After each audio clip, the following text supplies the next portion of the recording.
Pas de problème. Chers collègues, alors, à Lille comme en France, l'égalité des chances à l'école, inscrite dans la Déclaration universelle des droits de l'enfant, n'est pas une réalité. Dans notre système scolaire, la réussite à l'école est plus que partout ailleurs en Europe directement liée à l'origine sociale. L'école reste une machine à reproduire les inégalités. Un constat très ancien est que le président de la République a pris à bras le corps et le nouveau ministre y planche aussi. Pour la première fois, chers collègues, les indices de position sociale de tous les collèges et écoles de France viennent d'être rendus publics. En gros, et même s'il faut le prendre avec des pincettes, l'indice de position sociale décrit le profil social d'une école et permet de savoir si les élèves sont en moyenne issus d'un milieu social favorable à la réussite scolaire. Les écoles concentrant les élèves défavorisés ont toutes les chances d'accueillir un nombre important d'élèves en grande difficulté, ce qui a un impact sur l'ensemble de l'effectif. Ces indices jettent donc une lumière très crue sur les inégalités scolaires entre écoles, en France et à Lille, et il nous semblait essentiel de l'aborder ce soir. Certains parents que l'école ou le collège du quartier effraient mettent en place des stratégies d'évitement, fuient dans le privé ou obtiennent des dérogations. Et qui peut les juger? Comparer les établissements, ça n'est pas indigne, c'est vouloir offrir le meilleur à son enfant. On rêve tous que tous les enfants aient les mêmes chances et que chacun trouve sa place, puisse devenir qui il veut. Pourquoi cette non-mixité dans nos écoles est un problème? C'est un problème très simplement parce que c'est terriblement injuste pour les enfants et les enseignants de ces établissements. C'est un problème parce que l'entre-soi n'est pas bon pour notre jeunesse, renforce le communautarisme et que la mixité permet surtout de développer des compétences dont certains chercheurs expliquent que les élites françaises manquent cruellement.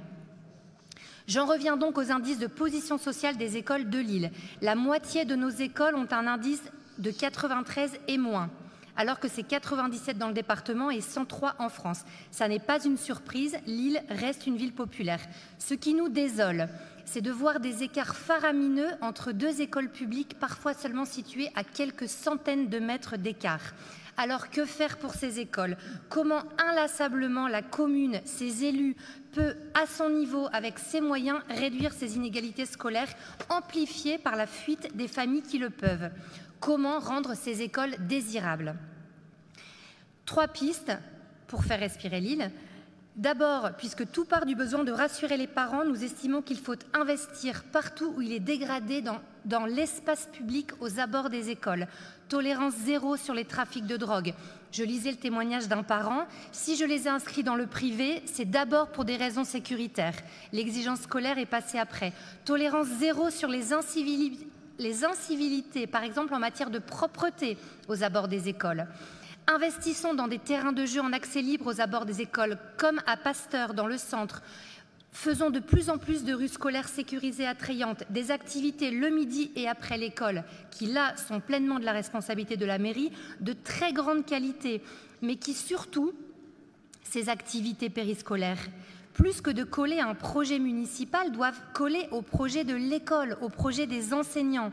Enseignants que la ville, en tout cas pour ceux qui dépendent d'elle, doit inlassablement chercher à aider, que ce soit par du financement de projets, de la mise à disposition de salles de sport, de lieux d'art et de culture dans la ville. Et puis un super centre de loisirs le mercredi, une super cantine. Voilà aussi ce qui fait la réputation d'une école. Deuxièmement, l'ouverture, et il y a encore du travail à faire ici à Lille, l'ouverture de nos écoles aux parents et aux quartiers, ça joue beaucoup. Salle des parents, salle ouverte aux associations du quartier, école ouverte.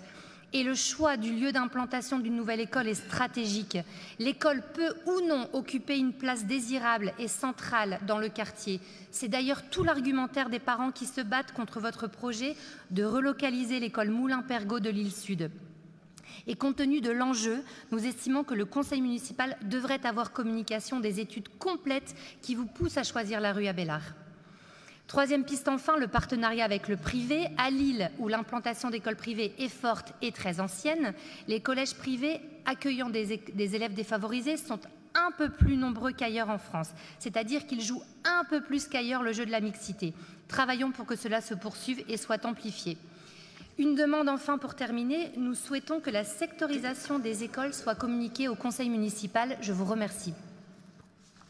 Peut-être juste un mot pour vous dire que moi, quand je suis arrivée à Lille, dans les écoles maternelles et élémentaires, 60% étaient dans le privé, 40% dans le public. Aujourd'hui, nous sommes à 78%, donc il faudrait quand même le dire, dans le privé, dans le public, et 22% dans le privé. Dans les écoles, nous ne sommes pas en guerre contre le privé, mais c'est pour dire que la qualité des écoles publiques, et Charlotte va le dire, et tout ce qu'on a fait, montre qu'aujourd'hui, les parents viennent dans les écoles maternelles et élémentaires publiques. Il y a à l'évidence un problème pour le collège, on en reparlera. Permettez-moi quand même de vous dire que quand vous nous dites que la ville doit aider plus les enseignants pour avoir des moyens et par rapport à leurs conditions de travail, si maintenant vous nous dites aussi que l'éducation nationale relève des villes et non pas du ministère et donc de la politique nationale, alors là, je crois qu'on... Voilà. Et s'il y a bien une ville, et j'étais encore avec Madame la rectrice la semaine dernière dans une manifestation qui a rendu hommage au travail main dans la main que nous faisons, et c'est loin d'être le cas dans toutes les villes, avec l'éducation nationale, et Charlotte Brun y est pour beaucoup. Tous les jours, nous avons au téléphone le DAZEN, un inspecteur d'académie, et encore une fois, je crois que les moyens que nous apportons à l'école aujourd'hui, et que ce soit la qualité des écoles, la transition écologique que l'on apporte dans chacune de ces écoles, le travail sur les cours, les prix de la cantine, la gratuité des fournitures scolaires, etc., etc., font qu'aujourd'hui, effectivement, les habitants viennent plus dans l'école, mettent plus leurs enfants dans l'école publique. J'ajoute, par rapport à l'étude dont vous parlez, que on ne peut pas non plus se comparer aux autres. Nous sommes une des rares villes de France à avoir gardé toutes les catégories populaires dans notre ville et de ne pas les avoir renvoyées en banlieue. Donc ce n'est pas anormal qu'il y ait plus.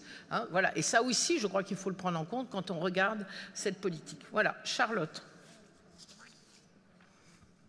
Tu peux peut-être parler surtout de Moulin-Pergot et de... Oui, ces chiffres jettent la lumière sur les inégalités. Et je remercie vraiment les associations de parents d'élèves d'avoir obligé l'État à les rendre publics, tant l'État les utilisait pour pouvoir justifier de retrait ou d'octroi de moyens complémentaires pour les écoles.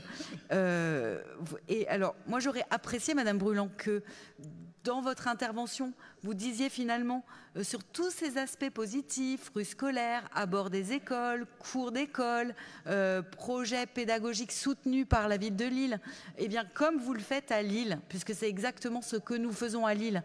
Et je ne peux pas vous laisser dire que nous soutiendrons des projets qu'à condition qu'ils correspondent à notre projet éducatif global. Le projet éducatif global, et je ne connais pas beaucoup de villes comme la nôtre, c'est un projet éducatif qui est rédigé après plus d'une année de concertation avec les équipes pédagogiques. C'est un projet éducatif qui vient nourrir les projets des enseignants. Et la preuve en est le fait que dans le primaire, à Lille, on est aujourd'hui une clé de répartition de 22% seulement des élèves fréquentant les écoles lilloises dans le primaire qui sont dans le privé, 78% dans le public aujourd'hui. C'est bien la preuve qu'un projet pédagogique soutenu fortement par la ville et non pas par l'éducation nationale permet de justement créer un climat attractif en direction de l'école. Donc moi je vous retourne la question, où est l'investissement de l'État? Que font-ils aujourd'hui pour rendre plus attractifs les collèges lillois par exemple? Alors vous nous donnez des chiffres qui ne sont pas les bons, puisque là où à Lille, petit à petit quand même, le public grignote face au privé dans le secondaire. En France, c'est 78% des élèves qui sont dans le secondaire public, alors même qu'à Lille, on n'est qu'à 55%. Donc on est bien loin de là. Alors vous me parlez de Moulin-Pergot. J'aurais apprécié, Madame Brulent, qu'on ait cette discussion dans un cadre de travail. Moulin-Pergot, il y a...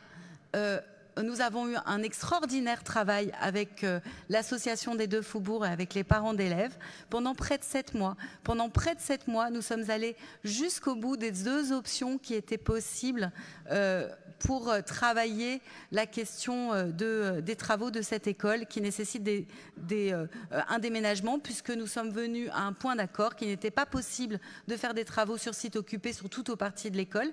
Et nous avons convenu ensemble qu'il y avait un certain nombre d'éléments qui ne différenciaient pas les 2 sites qui étaient possibles, que ce soit les questions de pollution sonore, de pollution atmosphérique. Nous parlons aujourd'hui de 2 sites qui sont éloignés de 800 mètres à pied. Je ne parle pas de 800 mètres à vol d'oiseau. Je parle de 800 mètres à pied entre deux sites pouvant accueillir la nouvelle école. Qu'est-ce qui nous a fait différencier? Eh bien d'abord, le futur site est dans le bassin de recrutement des enfants actuels aujourd'hui. Il est même d'ailleurs beaucoup plus proche des livraisons de logements à venir. Ce projet, le projet de la rue Abélard permet d'obtenir une nouvelle école en 2026 et non 2029. Alors que tout le monde, et les parents les premiers, considèrent qu'il faut une école en urgence, une nouvelle école digne de ce nom pour les enfants en urgence. 3 ans minimum, parce que quand je dis 2026 et non 2029, 2029 c'est une option minimum, on serait plutôt vers du 2030. Donc oui, cette option, ce choix, cette question de calendaire a été une question principale. Par ailleurs, les deux projets diffèrent de près de 7 millions d'euros. 7 millions d'euros dans le contexte budgétaire que nous considérons, c'est un élément essentiel. Les parents font état d'une différence budgétaire un peu moindre, tout en oubliant de préciser, et je vous remercie d'ailleurs de poser la question parce que ça me permet de vous donner l'argument, de préciser que cette différence budgétaire un peu moindre supposerait d'éclater les classes sur plein de sites pendant une solution temporaire, donc d'éclater les fratries sans garantir aux familles que leurs enfants pourraient être sur un site scolaire transitoire au même endroit pendant 3 à 4 ans d'école transitoire, d'éclater l'équipe pédagogique pendant tout ce temps-là.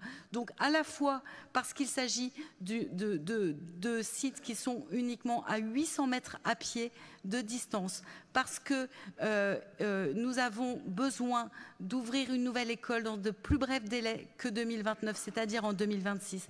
Également parce que nous ne souhaitons pas éclater les familles pendant 3 à 4 ans sur une école transitoire, sur plusieurs sites d'écoles transitoires.